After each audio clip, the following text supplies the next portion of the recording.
You've heard the story, right? If you drop a frog into a pot of scalding water, it jumps out immediately. But if you drop it in lukewarm water and slowly turn up the heat, the frog doesn't realize the danger until it's too late. It boils to death because it fails to rethink the situation. Here is the problem. That story isn't true.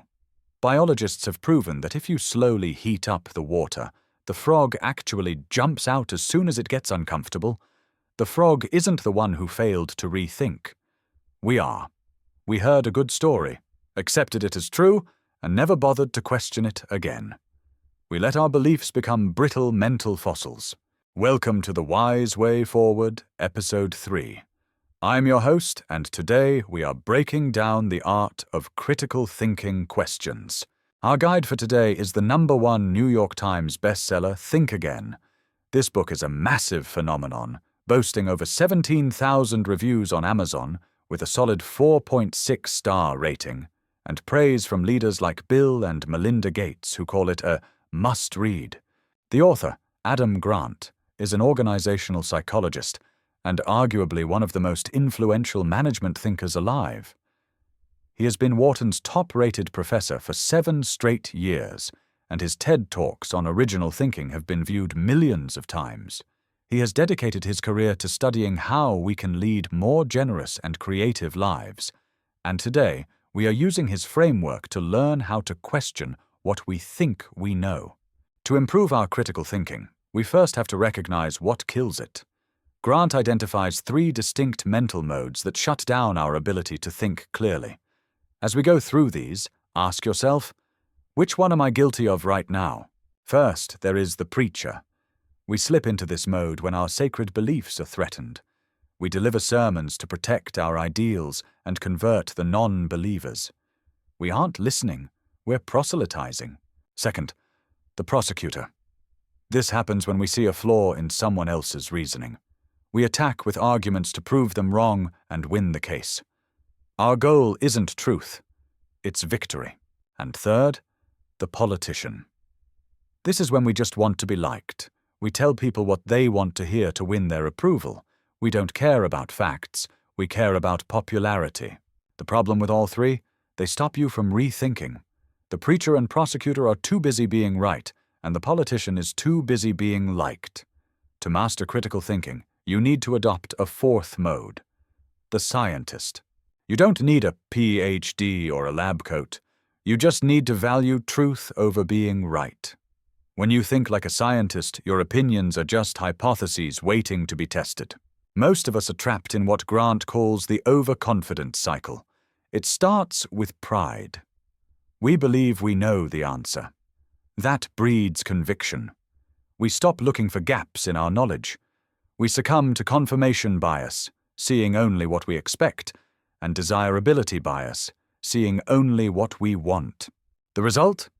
We get stranded on the summit of Mount Stupid, that peak where we have very little competence but maximum confidence. Critical thinking requires flipping this engine into reverse. It's called the Rethinking Cycle. It doesn't start with knowledge, it starts with intellectual humility, knowing what you don't know. Humility leads to doubt. Doubt leads to curiosity. And curiosity leads to discovery. If knowledge is power, knowing what we don't know is wisdom. So how do we trigger this cycle? We do it by asking the right critical thinking questions. Here are the 3 most powerful questions from the book that you can use to shatter overconfidence. Question 1. What evidence would change my mind? This is the ultimate test of the scientist mode. If the answer is nothing, you aren't thinking. You're preaching. A scientist can always define the data that would prove their hypothesis wrong. If you can't answer this, your opinion is actually an ideology. Question 2. How do I know this? Psychologists call this the illusion of explanatory depth. We think we know how things work, like a bicycle or a toilet or a complex geopolitical issue, but when asked to explain how it works, step by step, we usually realize we have no clue. Next time you or someone else feels absolute certainty, stop asking why they believe it. Ask how it would actually work in practice. The shift from why to how forces us to see the gaps in our own knowledge. Question 3. Who is in my challenge network? We all have a support network, people who cheer us on, but critical thinking requires a challenge network. These are people you trust to tell you the truth, even when it hurts. They are your critics, not your haters. They don't attack you. They attack your weak arguments to make them stronger. If everyone in your circle agrees with you, you aren't learning. You're just echoing. The goal isn't to be right. It is to get it right. Adam Grant reminds us that our identities shouldn't be attached to our opinions. They should be attached to our values. If your value is learning, then proving yourself wrong is actually a victory, because it means you learned something new.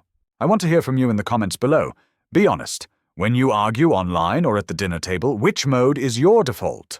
Are you the preacher protecting the faith, the prosecutor trying to win, or the politician trying to fit in? Drop a comment with your default mode. Let's see if we have enough scientists here to start a movement. We have only scratched the surface of what Adam Grant covers in Think Again. If you want to master the skill of rethinking, I highly encourage you to read the full book. The book goes much deeper into interpersonal rethinking, teaching you how to win debates and persuade others without being a jerk.